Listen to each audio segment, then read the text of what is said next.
नमस्कार मित्रांनो, मी रसाळ सर आपल्या YouTube चॅनलमध्ये मी सर्वांचं हार्दिक स्वागत करतो।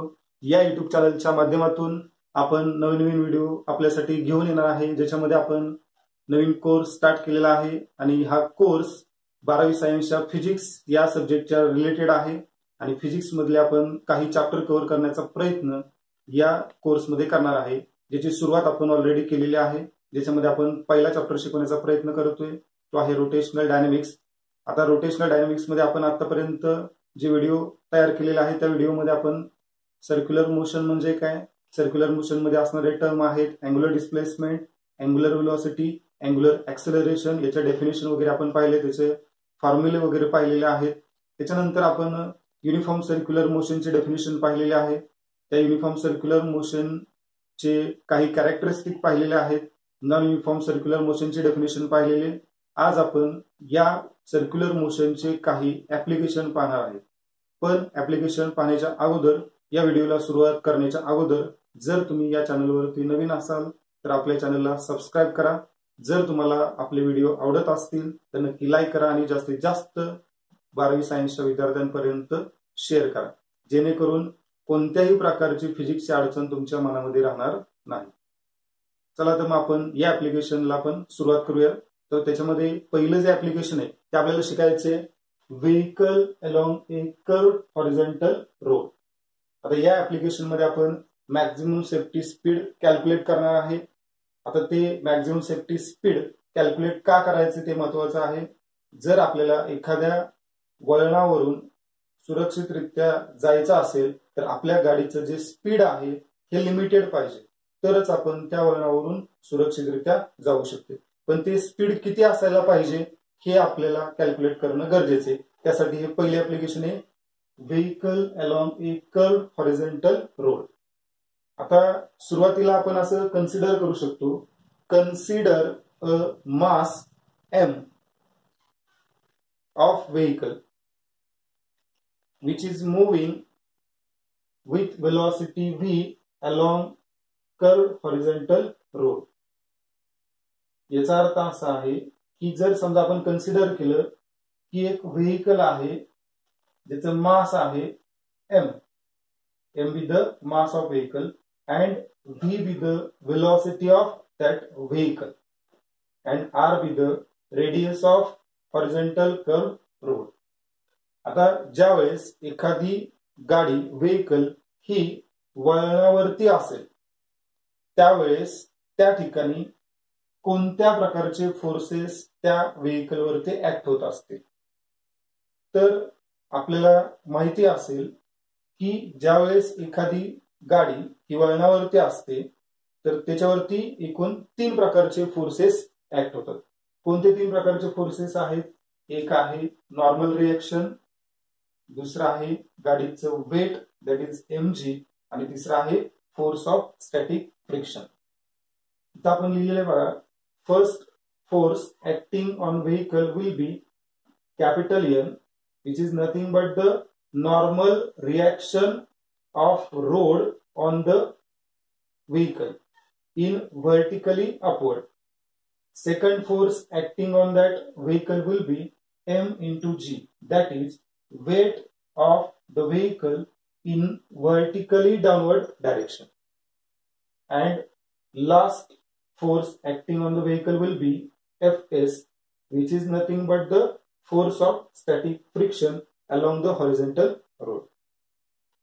आता या डायग्राम कडे जर तुम्ही व्यवस्थित पाहिलं तर या डायग्राम वरून तुमच्या लक्षात येईल की आपण या व्हेइकल वरती सेंटर ऑफ ग्रॅव्हिटीला 3 फोर्सेस दिलेले आहेत की जे या गाडीवरती किंवा या व्हेइकल वरती ऍक्ट होतात। एक आहे नॉर्मल रिएक्शन, दुसरा आहे वेट आणि तिसरा आहे फोर्स ऑफ स्टॅटिक फ्रिक्शन। तर या डायग्राम वरून आपल्या लक्षात नेमकं काय येते, तर नॉर्मल रिएक्शन अपवर्ड डायरेक्शनला आहे, व्हर्टिकली अपवर्ड डायरेक्शनला, आणि वेट आहे ते व्हर्टिकली डाऊनवर्ड डायरेक्शनला आहे।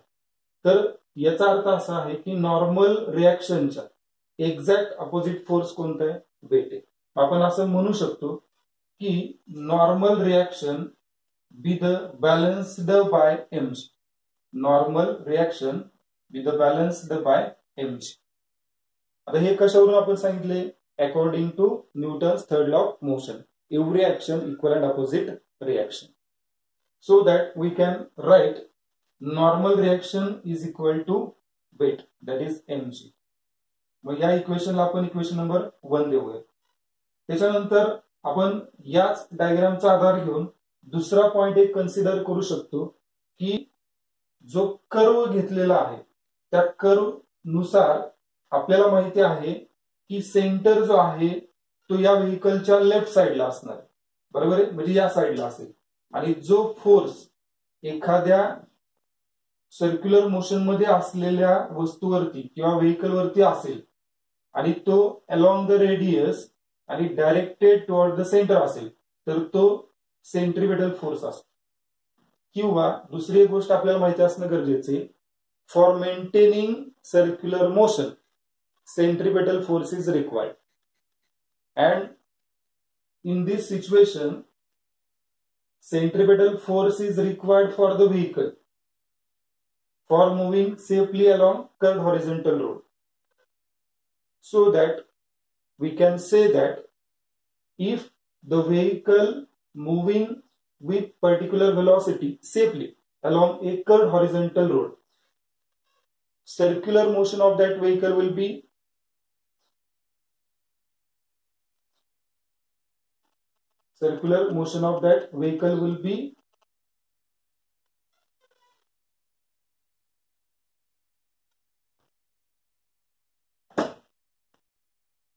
maintained. That is, centripetal force is provided by force of static friction. So we can write force of static friction provided the necessary centripetal force for maintaining circular motion of that vehicle along curved horizontal road.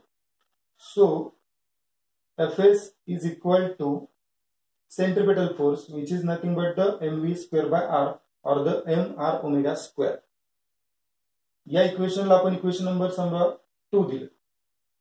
According to the law of static friction, force of static friction is directly proportional to the normal reaction. हे आपण 11वीला शिकलोय की force of static friction आहे, force of kinetic friction आहे, force of rolling friction आहे, which is directly proportional to the normal reaction. So that Fs is equal to constant into n, but here constant will be mu s. Therefore Fs is equal to mu s into n. या इक्वेशनला आपण equation number 3 दिलं. Here mu s will be the coefficient of static friction. Now from equation 1, 2 and 3 we considered that mv square by r is equal to mu s into m into g. आता आपण इथं काय केलेले आहे तर equation 1, equation 2, equation 3 चा वापर केला. तर आपण इक्वेशन 3 मध्ये इक्वेशन 2 वरून Fs ची व्हॅल्यू टाकली.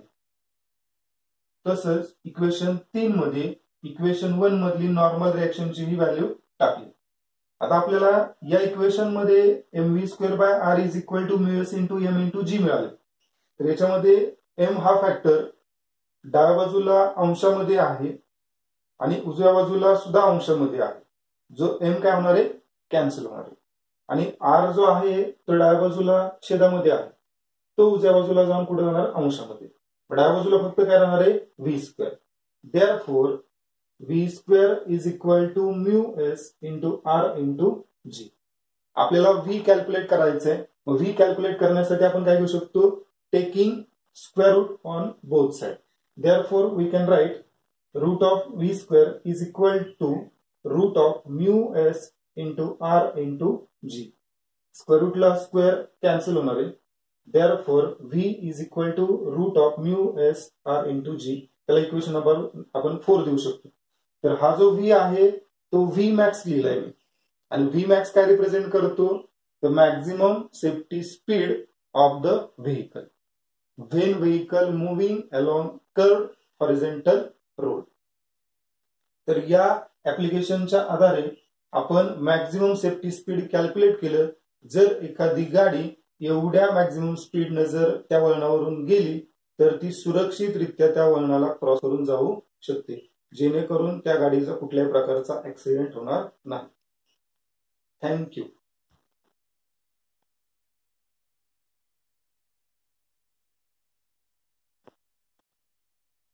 आता आपण सेकंड ऍप्लिकेशन सर्क्युलर मोशन पाहणार आहे.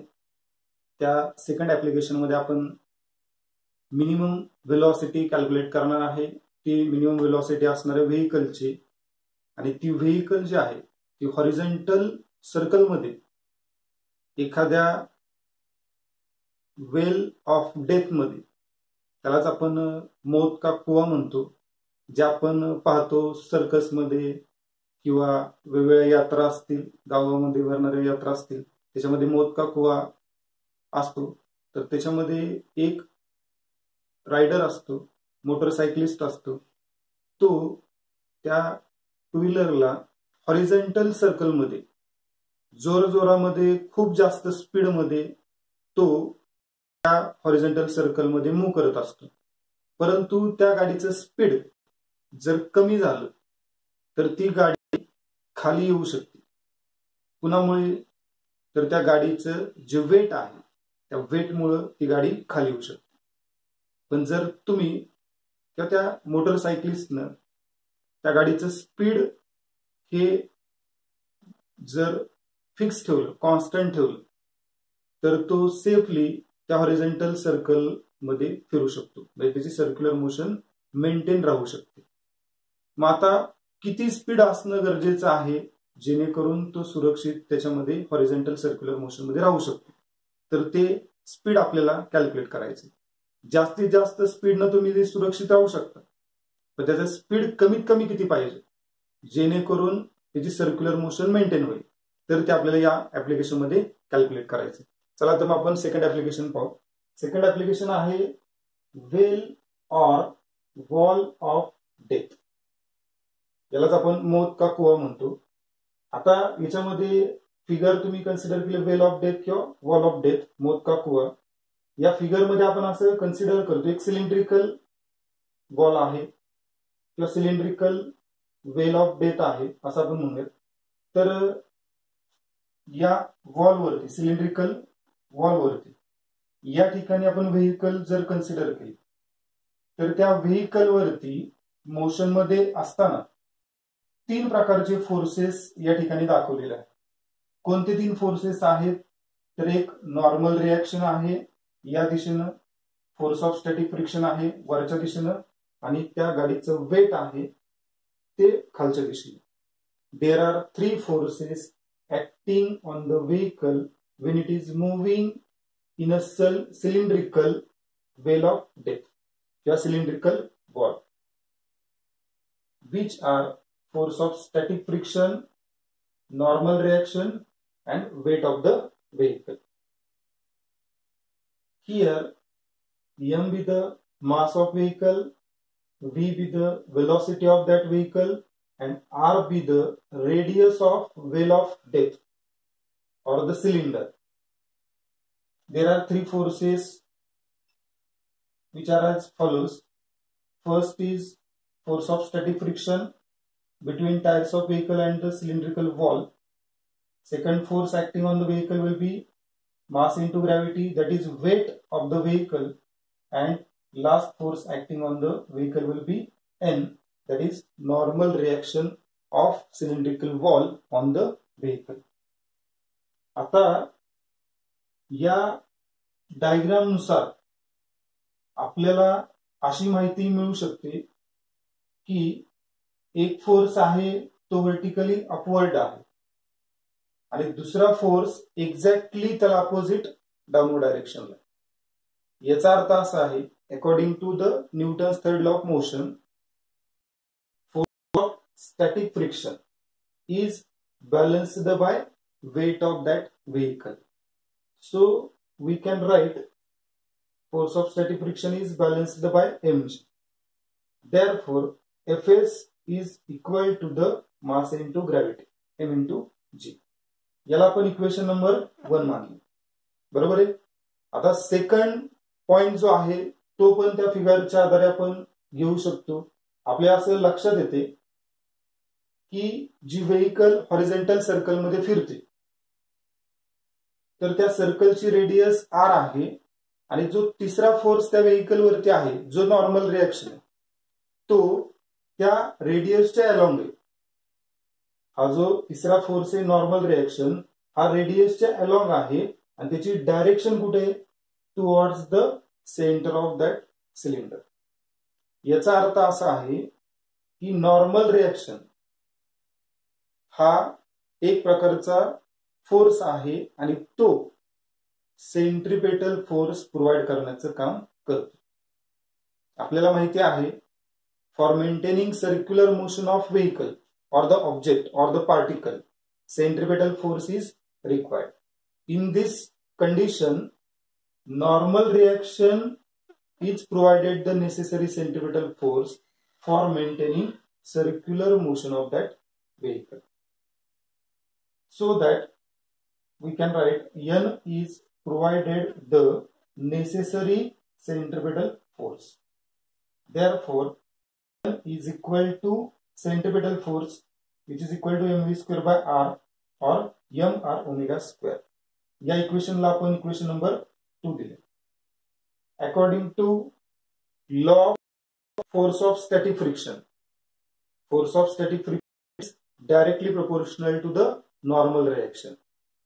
Therefore, Fs is equal to constant into L, but here constant will be mu s. Therefore, Fs is equal to mu s into L. Here mu s will be coefficient of static friction. या इक्वेशनला आपण equation number 3 दिले. Equation 1 मध्ये force of static friction आहे, equation 2 मध्ये normal reaction आहे आणि equation 3 मध्ये त्या दोघांमधलं रिलेशन आहे. म्हणून फ्रॉम इक्वेशन 1, 2 and 3 म्हणजे या 1, 2, 3 या 3 इक्वेशनचा आधार घेऊन तुम्ही वेलोसिटी कॅल्क्युलेट करू शकता. म्हणून आपण काय करतोय तर Fs च्या जागेवरती इक्वेशन 1 मधली Fs ची व्हॅल्यू टाकली mg, इक्वेशन 2 वरून नॉर्मल रिएक्शनची व्हॅल्यू टाकणार आपण mv स्क्वेअर बाय r.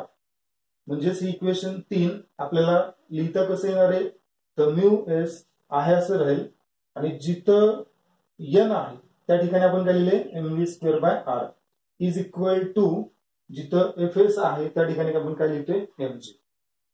आता या इक्वेशन वरून डाव्या बाजूला m आहे उजव्या बाजूला m आहे आणि दोन्ही अंशामध्ये हा m डाव्या बाजूकडून उजव्या बाजूला छेदामध्ये जाईल, अंशामधला m छेदामधला m कॅन्सल, m ला m कॅन्सल.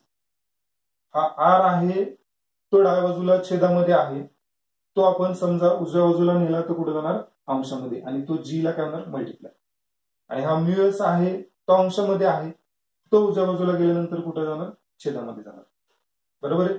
म्हणजे आपल्याला काय लिहिता येईल v square is equal to हा r पलीकडे गेलाय r into g upon mu s. पण आपल्याला v काढायचं आहे आणि इथं स्क्वेअर आहे आपल्याला स्क्वेअर रूट घेणं गरजेचं आहे म्हणून आपण taking square root on both side ही कंडिशन घेतोय. जर दोन्ही बाजूला स्क्वेअर रूट घेतलं तर काय होणार आहे root of v square is equal to root of rg upon mu s. मग स्क्वेअर रूटला square cancel, therefore v is equal to root of rg upon mu s.